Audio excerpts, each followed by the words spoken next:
থানায় এফআইআর দায়ের হয়েছে আপনার নামে। নেপালের যে বক্তব্য আপনি দিয়েছিলেন, 18 বছর থেকে 30 বছর তরুণ তরুণীরা যেমন নেপালে অন্যায়ের বিরুদ্ধে, দুর্নীতির বিরুদ্ধে রুখে দাঁড়ালো, এটা আপনি বলেছিলেন ওয়েস্ট বেঙ্গলে যাতে শিক্ষা নেয়।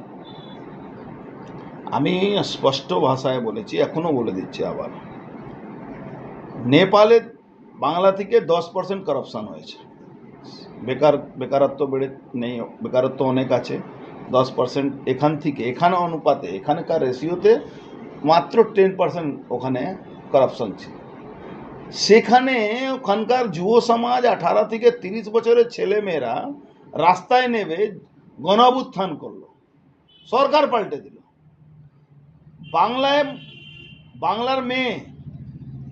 বাংলার মেয়েকে চায় বলে মমতা ব্যানার্জি ক্ষমতায় এলো। বাংলা মেয়ের খুন হচ্ছে, রেপ হচ্ছে, বলাৎকার হচ্ছে। একটা গণ অভ্যুত্থান হয়েছিল, কিন্তু কিছু ডাক্তাররা বিক্রি হয়ে গেছে। আন্দোলন করেছিল, সোশ্যালি মানুষরা গণ অভ্যুত্থানের মধ্যে গেছিল, কিছু লোক বিক্রি হয়ে গেল। কতদিন বিক্রি হব আমরা? কালকে অভয়ার মা বাবা কাঁদছে, পরশু আমরা কাঁদবো। তিলোত্তমা মা বাবা কাঁদছে, কালকে আমরা কাঁদবো, পরশু দিন আরেক মা বাবা কাঁদবে। ল কলেজে মহিলাকে বলাৎকার করছে টিএমসিপি, তৃণমূলের মুখ্যমন্ত্রী একটা শব্দ ওর বিরুদ্ধে বলেনি।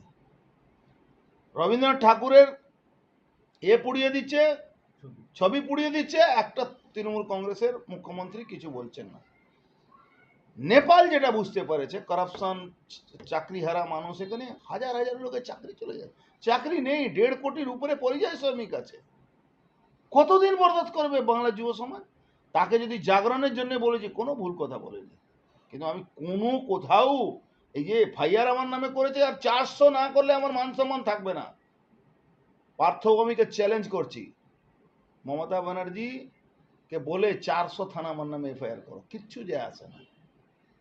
আমি কোনো অন্যায় কথা বলছি না, আমি সাংবিধানিক কথা বলেছি। কোনো করাপ্ট সরকারের বিরুদ্ধে গণ উত্থান করাটা কোনো বেআইনি নয়, কোনো বেআইনি নয়। কোন সরকারের বিরুদ্ধে অভ্যুত্থান করতে হবে? পশ্চিমবাংলার মমতা ব্যানার্জি যে করাপ্ট সরকার, আজকে যদি ইউপিএসসি পরীক্ষা, যে ভারতবর্ষের সবথেকে সর্বোচ্চ পরীক্ষা হয়, সেখানে যদি প্রশ্নপত্রে আসে কি ভারতবর্ষের সবথেকে করাপ্ট পলিটিশিয়ান কারা আছে, 3টে নাম লিখুন, তো উপর থেকে আসবে মমতা ব্যানার্জি, অভিষেক ব্যানার্জি, তার নিচে আর পার্থ চ্যাটার্জি, এরকম কতগুলো পর নাম এসে যাবে। কোনো নতুন কথা নেই। বাংলায় কবে জাগবে? এখানে এমন আন্দোলন হয়েছিল সতী প্রথা বন্ধ করার লোক রাজা রামমোহন রায়, যেটাকে মমতা ব্যানার্জি ঈশ্বরচন্দ্র বিদ্যাসাগরের নামে চালিয়ে দিচ্ছিলেন। মমতা ব্যানার্জি বলে দিয়েছিলেন কি উনি সেলুলার জেলে স্বাধীনতা সেনানির সঙ্গে যখন 1947 সালে উনি দেখা করতে গেছিলেন। তো মমতা ব্যানার্জি কথা ছেড়ে দিন। আমি স্পষ্টভাবে বলছি, কবে বাংলার ছেলে মেয়েরা এই গণ অভ্যুত্থান করবে এই সরকারের বিরুদ্ধে?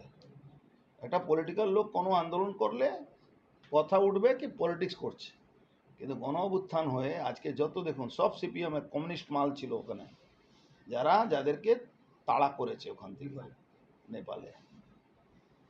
বাংলায় এই কমিউনিস্ট আর তৃণমূল এক হয়ে গেছে, যারা সেকুলারিজমের, ভান্ডালিজমের নামে বাংলাকে তছনছ করে দিয়েছে। যুব সমাজ আজকে, মুসলমানরা কোথায়?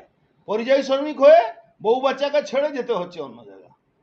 তারা ভোট দেয়, ভোট ব্যাংক আছে, ওরা 99% ওদেরকে ভোট দেয়। ওদের ভোট লাগবে না, ওরা মোদিজিকে ভোট দেয় না, তো আমাদেরকে কি দেবে? যে মোদিজি ওদের খাওয়া দেয়, 80 কোটি ভারতবর্ষের মানুষকে রাশন দিচ্ছে, তার মধ্যে 18% ওরাই আছে যাদেরকে রাশন দেওয়া আছে। ওদের দরকার নেই। আমি বলছি গণ অভ্যুত্থান কবে করবে? গণ অভ্যুত্থান করুক, আমরাও সঙ্গে থাকবো।